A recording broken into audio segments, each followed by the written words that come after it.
You're in the great game now. And the great game is terrifying.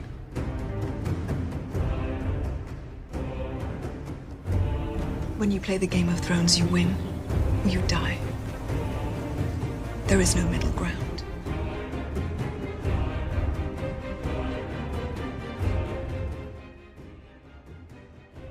What's up, ladies and gentlemen? Welcome back for another Game of Thrones Season 8 Q&A video. Before I get started, I just want to thank Chris Staplefield for helping me out with that intro for my videos.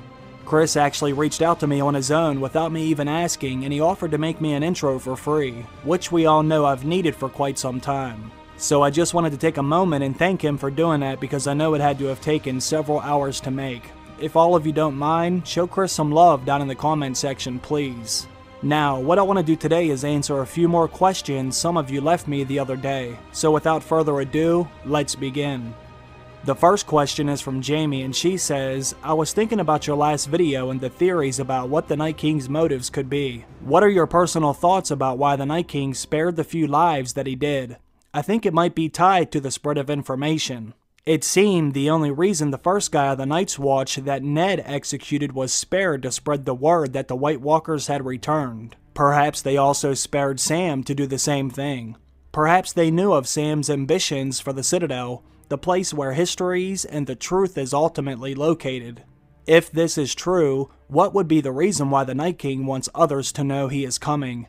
One would think he wants to keep some element of surprise, although my mind could not think of any other reason why the Night King would spare those lives. Also, not many people even believed those that had lived to tell the tale, so perhaps the Night King knew that as well. These are excellent questions, Jamie. I know I have wondered many of these same things as well, and I'm sure there are some people listening that are curious about this too, so I will do my best with giving my opinion on these topics.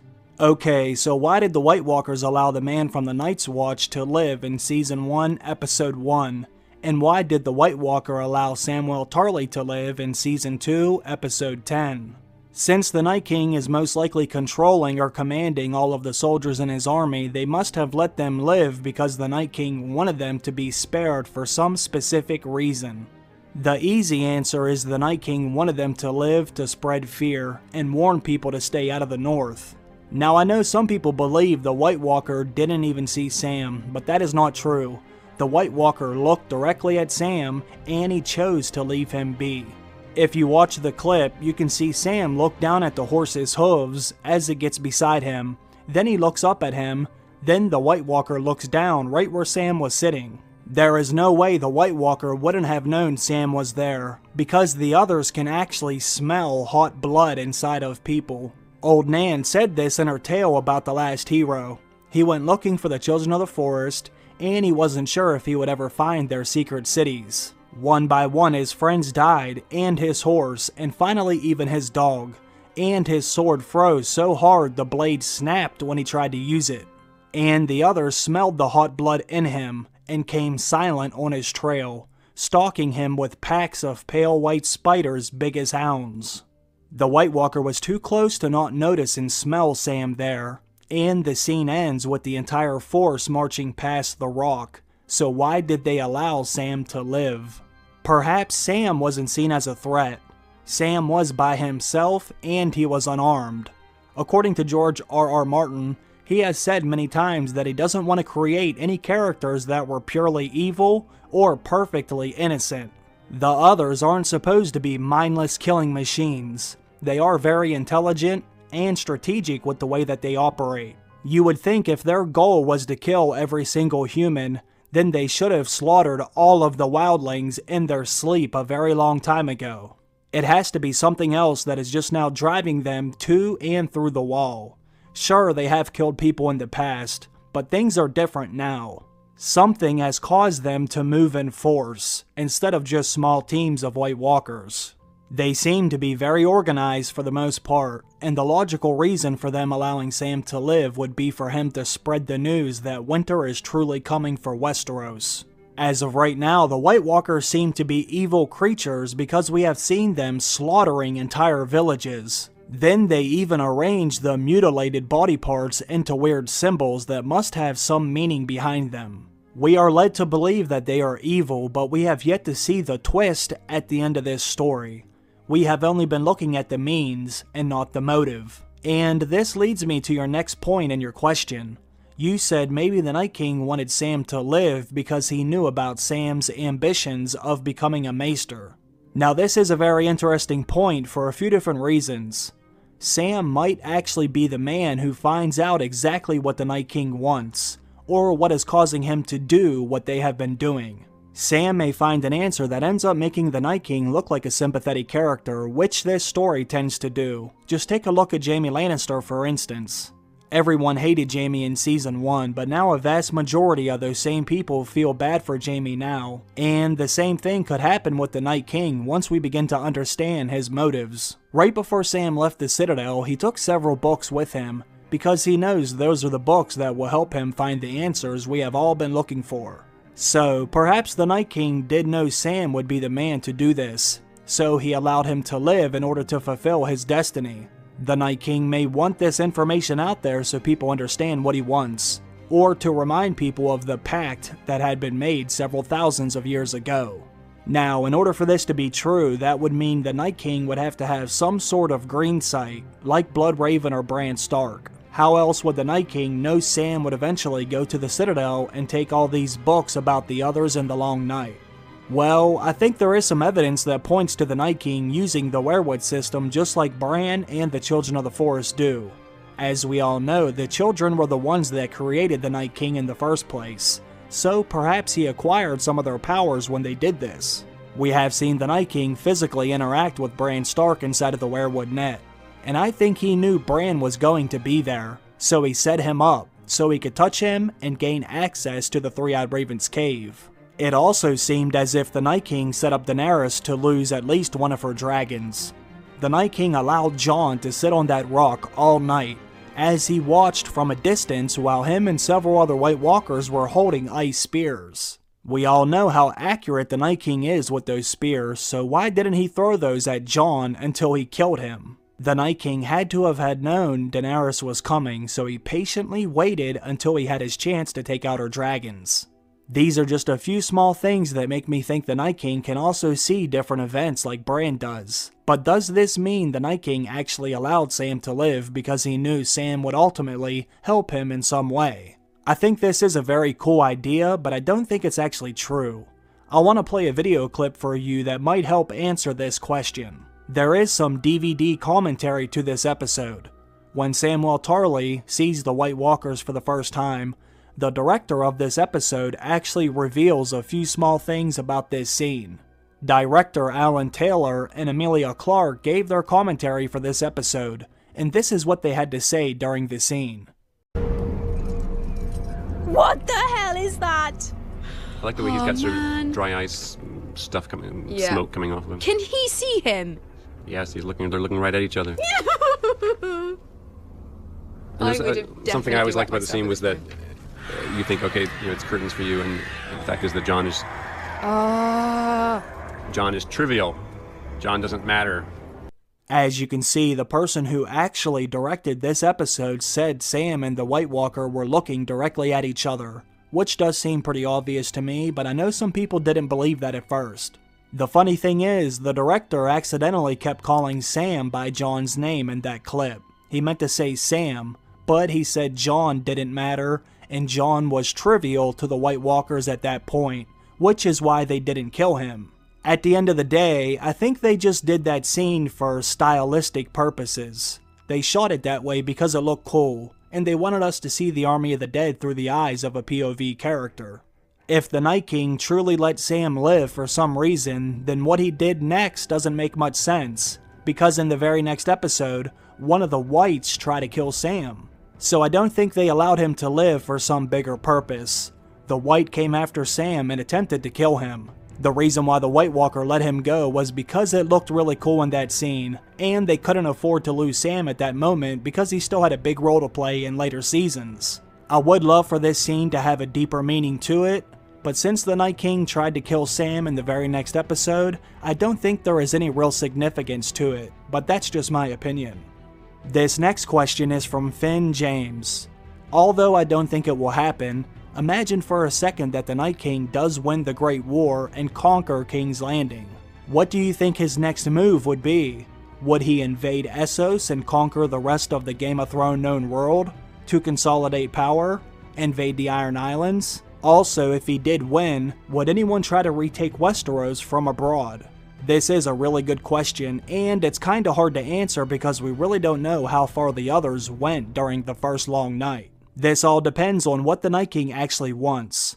If the Night King wants to wipe out the human race, then I would say yes, the Night King will go to the end of the map in order to kill everyone. But if the Night King has a specific target in mind, like something in Westeros, then he would really have no reason to go to Essos. There is a little evidence that may suggest the others were in Essos before, because the legend of Azor Ahai comes from Essos, as well as R'hllor. That's all Melisandre talks about is the darkness that is coming to lay over the world. So if they are talking about this in Essos, and Azor Ahai comes from Essos, then perhaps the others did make it that far during the first long night. The main question is, how would the others cross the sea to get to Essos?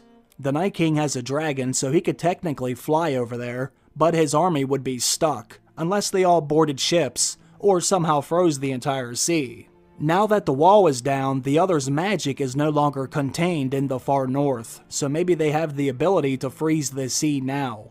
Or once darkness falls over Westeros, the seas may begin to freeze on their own. There is a quote from the books that says the seas have frozen solid before.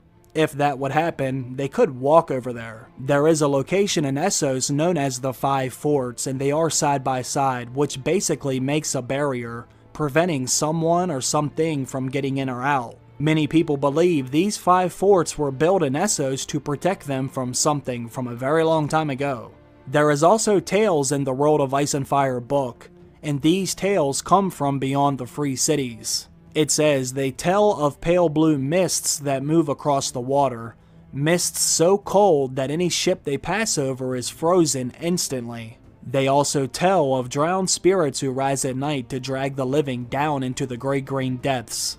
Of all the queer and fabulous denizens of the Shivering Sea, however, the greatest are the ice dragons. These colossal beasts, many times larger than the dragons of Valyria, are said to be made of living ice, with eyes of pale blue crystal, and vast translucent wings through which the moon and stars can be glimpsed as they wheel across the sky. Whereas common dragons breathe flame, ice dragons supposedly breathe cold, a chill so terrible that it can freeze a man solid in half a heartbeat. If you believe most of the legends, then it appears as if the others conquered most of the known world. In the World of Ice and Fire book, there is also a section about the Long Night, and it says it is also written that there are annals in Asshai of such a darkness, and of a hero who fought against it with a red sword. His deeds are said to have been performed before the rise of Valyria, in the earliest age when Old Geese was first forming its empire. This legend has spread west from Asshai, and the followers of R'hllor claim that this hero was named Azor Ahai. If this legend is true, then the others most likely made it to Essos, which would mean they probably wiped out most of Westeros. However, now that the others have returned, I do not believe their goal is to make it to Essos. I highly doubt they are on a mission just to wipe out humanity. I believe they have a target in Westeros, and when and if they reach this target, that's where the story will end. Many people believe the Night King is heading for the God's Eye, while I tend to believe he's going to Winterfell because of his Stark connections. But either way, both of those locations are in Westeros, and I don't believe he will get any further than that. If the Night King planned on killing every single human, then I would say yeah, he will go to the end of the world, but that doesn't seem to be his only objective. He does have a motive and reasoning for the things he does, but these are just my opinions. I want to answer one more quick question, then I will get out of here. I wanted to address this in my last video, but I wanted to keep it short, but now is a good time to answer this. James Barlow says, Dan, I watched your last video and the first question you answered was about the possible end of House Stark. If Jon is the one who keeps House Stark going, then what happens to House Targaryen? As far as I know, Dany is the last Targaryen. The child that they have together, assuming they get married before the baby is born, would be legitimately a Targaryen.